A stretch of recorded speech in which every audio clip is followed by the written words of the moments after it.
I would say at the national level, there is a lot of out of touchness. It feels like that, at least at the national level, we've been too focused on just asking for money all the time and not really delivering. I feel like all we kind of care about in essence is fundraising emails and fundraising texts. And so I feel like the national level has a lot of work to do.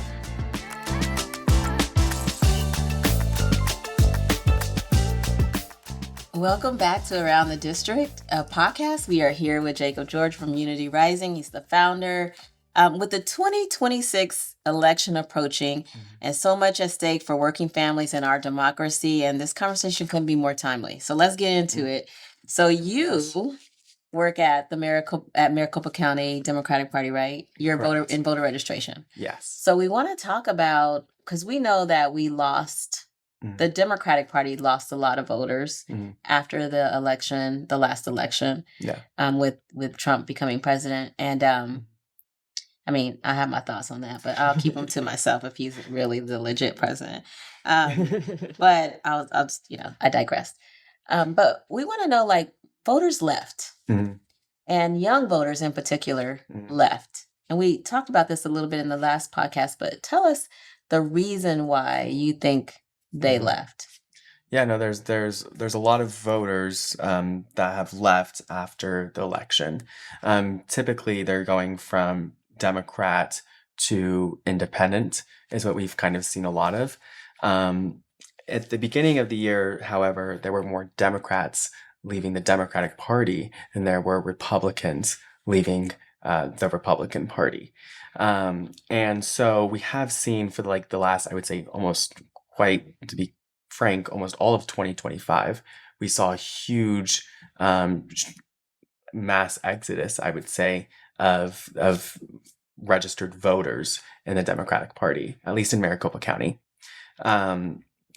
But we kind of got some good news at the beginning of this year, or the last quarter of 2025, where we did kind of see people are still leaving both parties. However, it's now kind of switched. So there's more Republicans leaving the Republican Party than there are Democrats leaving the Democratic Party. So we are starting to see a little bit of a shift. And, I've been very, adamant about going out and trying to get new registered voters and really trying to educate young people on why it's important to choose a party. When I'm out there on college campuses or at different places, one of the big issues is that a lot of people don't actually know who the Democrats are or who the Republicans are. Why is it important to choose a party? And I like to tell people a couple things. If you choose a party, one, you're going to help out the party, because in Arizona, for example, if you choose a party, you're going to have more donors giving money if our state looks like it's a viable race. So it can help, people like, Mark Kelly or Katie Hobbs or Ruben Gallego, and also all the down ballot races as well. So that's one of the reasons why it's important, because we'll get more investment into our state in politics. The second thing I like to tell people is that, look, right now, if you're not choosing a side, you technically are choosing a side. You're being silent. And but is that true as an independent voter? I mean, so would that be true? Because the thing I know about, I'm not, I've chosen a side, right? So if I'm an independent voter, I can't vote in certain races, right? Like, I can't vote in the primaries for either party, right? Yes, well, you can. So you can vote? Just not the presidential primary. Yeah, so Okay. You can't vote in the presidential preference election. You can vote. It is a little bit more complicated. So if you're an independent, you actually have to request what ballot you want to receive. It's not just going to automatically be sent to you, or you have to go to the polling place and request. That's one thing. The other thing is, if I like to tell people, look, there's things that the Democratic Party do at the top that I'm not too fond of at all. And so if you want to change that, you have to be at the table. And the best way to change that is in these presidential preference elections, or, getting involved in order to be a PC, you have to be a registered Democrat, which is a precinct committee man. So state committee, yeah, where you state have committee. voting rights at the state party level. Right, exactly. Or if you want to go to the DNC in the future. If you want to be a delegate or Right. any of that, yeah. And so I tell people, like, look, there's certain things that like we're not happy with, but your vote does actually count within the party, and people are going to look at that. So that's what I kind of like. Do you think Democratic leadership at the national and state level is part of the problem as to why people left? I think, and I mean not just Democrats, but Democrats and Republicans, the leadership at both levels, at the national and state level. I would say at the national level, there is a lot of out of touchness. I would say a lot of people are kind of out of touch. It feels like that, at least at the national level, we've been too focused on just asking for money all the time and not really delivering.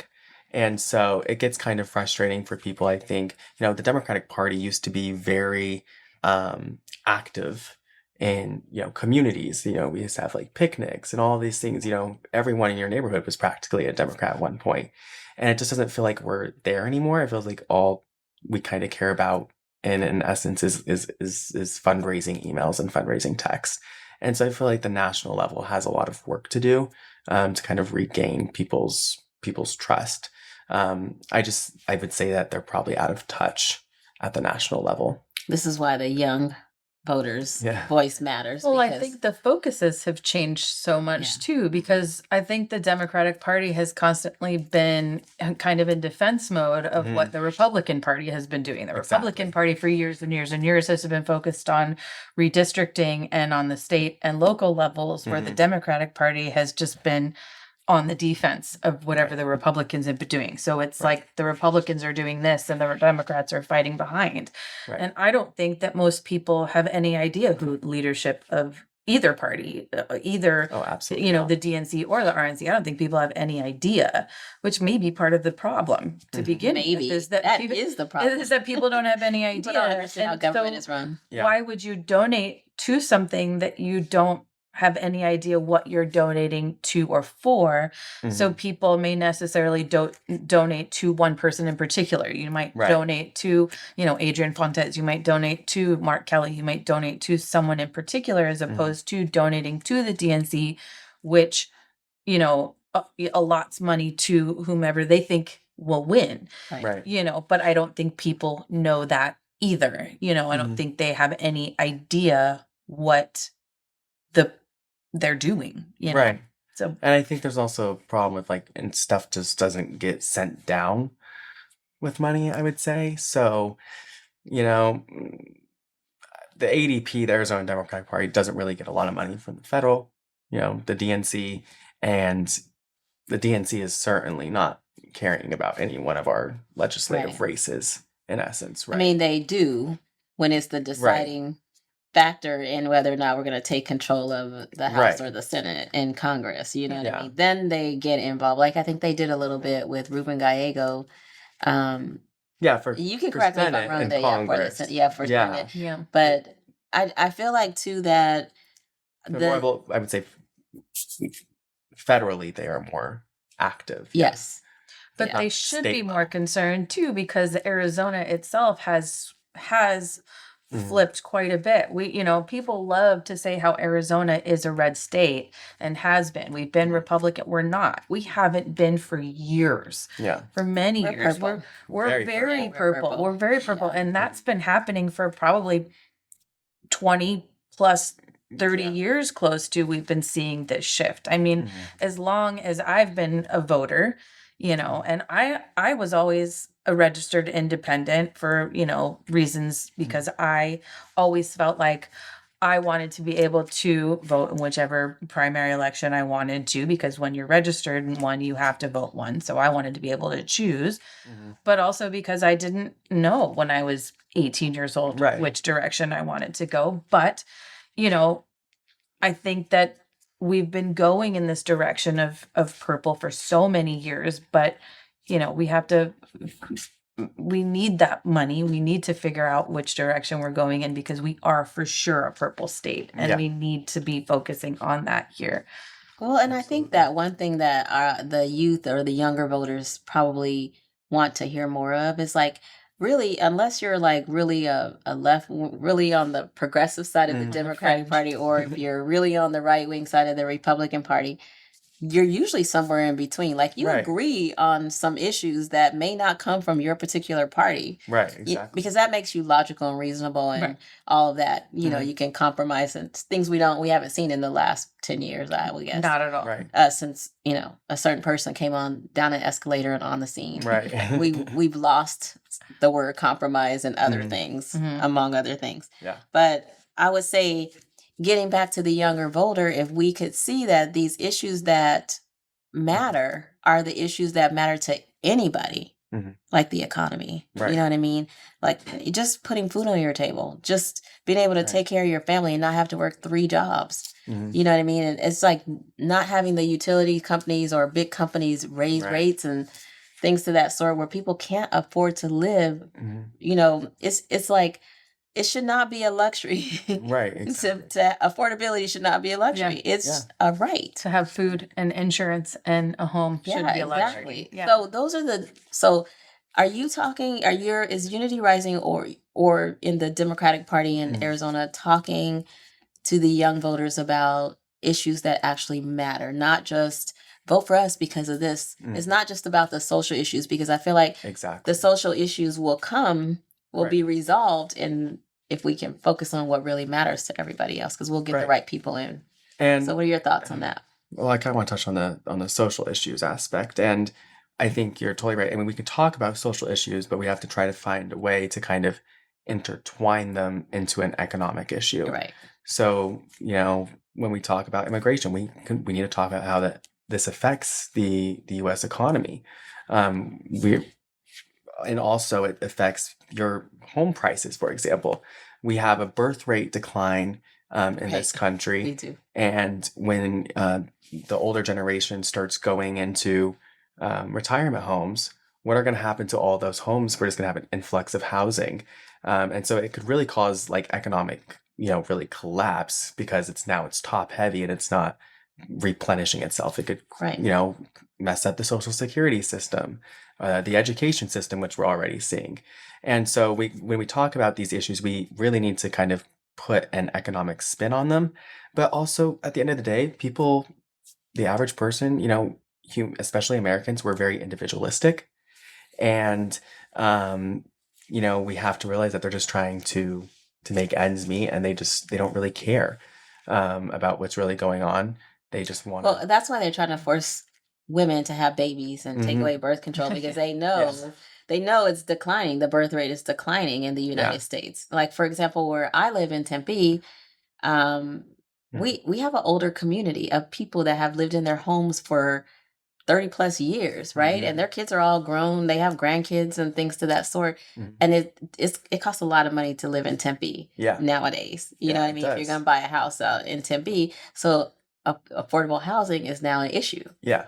And you can't grow around Tempe doesn't grow. Everything grows around it.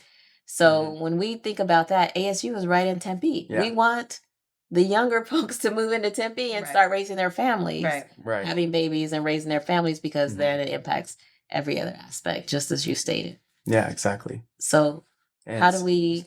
And what's the solve, young voter here?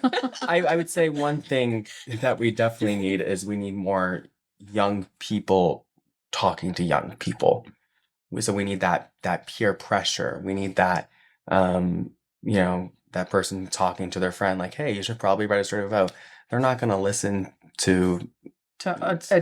To adults. Even me. They're not going to. Older adults. Yes, more seasoned individuals. Like talking to you like we're lecturing you. Yes. Right. Even if I went to a high school and I'm in college, they're still not going to listen to me. At least you still have a baby face. So so maybe that might help. You got a few more years before they're like, they'll start calling you auntie and uncle. Yeah. And so I think, it needs to be more peers talking to peers about the importance of voting and getting involved. And our education system needs to do a better job at talking about, I would say civics and why it's important and all that fun stuff. Do they even still have civic classes in the high school? They touch on it. Okay. It's not like a civic class. I think they just lump it into American history, and you have to do like a test or something like that. They don't tell you how government works. Not per se, right? It's not like that but 1980s like Schoolhouse this Rock. is yeah. Yeah, no, you're not. Schoolhouse Rock. I'm aging myself, and I don't care. But that got me to know how government. Why am I sitting here today? Because I know how it works. So we were talking about how people are leaving the parties, but we talked about while we were off the podcast about people also leaving Turning Point. So you want to grow Unity Rising, but we're seeing people leaving Turning Point, and we were talking about why. Can you talk a little bit about why people are leaving Turning Point and your perspective on that? Or the MAGA movement. Or the MAGA movement altogether, I mean, I think we're seeing a lot of people abandon the MAGA movement, and Turning Point is kind of lumped into that. I don't necessarily think it's them coming to the Democratic side, per se. I think a lot of them are actually probably getting a little bit more extreme. So going to the Nick Fuentes, who is just openly a Nazi. He said that he wouldn't vote for J.D. Vance if it came down to Gavin Newsom and J.D. Vance because Gavin Newsom's wife is Indian.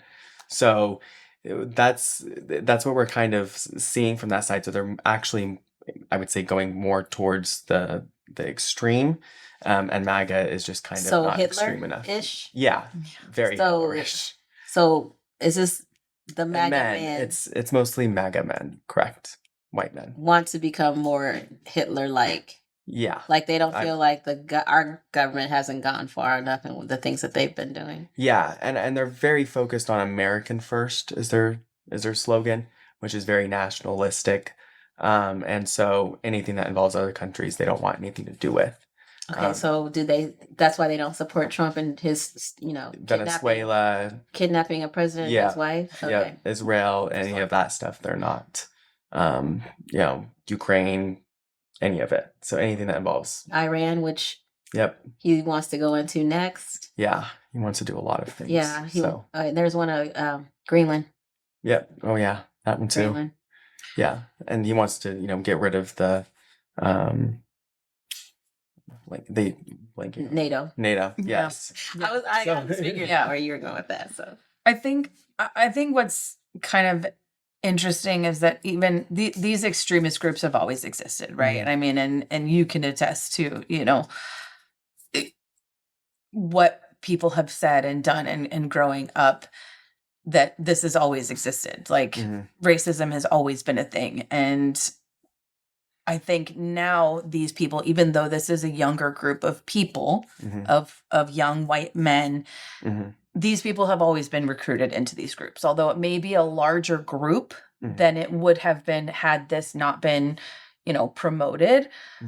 But I think it's still such a small fringe group, right? Right. And on another podcast, we had AJ and we were talking about, the No Kings protests and how these have only continued to grow. And I think we are seeing, obviously with Unity Rising, and I don't know, you continue to grow, I'm sure, and hopefully we'll continue to grow, as we can keep going.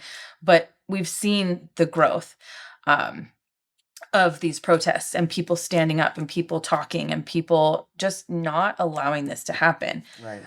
And obviously with the woman who was murdered, we're seeing people speaking up about it. And I think hopefully that as we continue this and as, this administration continues to push harder and harder, that we're going to see people standing up more and joining groups like yours and opening, starting, founding their own. Equate to them like signing up with a particular party, right? Because that's kind of what you said. Like, if they're leaving a party, doesn't mean they're going to the other party. They're just, in this case, when we're talking about MAGA, they want it more extreme, so maybe they're forming their own type of party. Yeah, I mean, but we've seen that with, with Bernie Sanders and him, obviously, independents have never really grown. They get about 2% of the vote, and we've had the Tea Party and we've had libertarians. It just, although a two-party system might not be ideal, it just is what it is. And although, okay, you can have a white supremacist party come about, but what's it going to get? 1% of the vote? Probably not even that much, maybe 0.3% of the vote. So, that's probably as all we can hope for is that we just have to keep standing up and talking about it and, I think the key, resist. Right? Yeah, the key for younger voters, in my opinion, and you can tell me what your thoughts are on this, is to educate. Yeah. Like really to educate how government works. Right. Like you can't just be elected to something and think you're going to change the world. There's a process. Yeah. It's not a long process. And there's people involved who will stop you if they can, right? Because everybody doesn't believe the same thing, right? Right. And so, when you think of policies that that we currently have in Arizona that may need to be upgraded or changed, what any come to mind that would impact the younger voters? The first one I can think of, well, there's a couple things. Obviously, we need more affordable housing, so and public transportation. Do they even drive? Because I was trying to drive at 18, but a lot of kids today don't want to drive. They don't want to drive. No, a lot of kids actually don't want to drive. God, I couldn't wait. I know. I was the same way. I was like, I couldn't wait to get a car. Yeah, they are actually getting kind of further and getting their license in comparison to their age. But I think a lot of people want public transportation. They want housing that's affordable. They want to be able to put food on the table. All of that things, and also, if we want to talk about different policies, I like to talk about, kind of go into my education aspect, the ESA vouchers, which if Republicans want to talk about waste, fraud, and abuse, all we have to do is look at the educational vouchers, which is actually not a popular idea across the state. So, but our legislators, who are Republican controlled at the moment, won't change it. Well, because they're the ones using it. Their wealthy donors are the ones that are using it, and so they love it. So I think that's a really great point to make, is that those vouchers is impacting everything, including the reason why schools are closing, because enrollment is down, and so you don't have enough students. Right. Yeah. So Unity Rising is proof that when young people are trusted, supported, and organized, they don't just participate in democracy, they strengthen it. So Jacob George, the founder of Unity Rising that we have here today, has been talking about that and talking about getting young people registered to vote and growing Unity Rising. So if you have any comments, please share, let us know what you think. And thank you for following us on the Around the Districts podcast. And please join us for the next episode.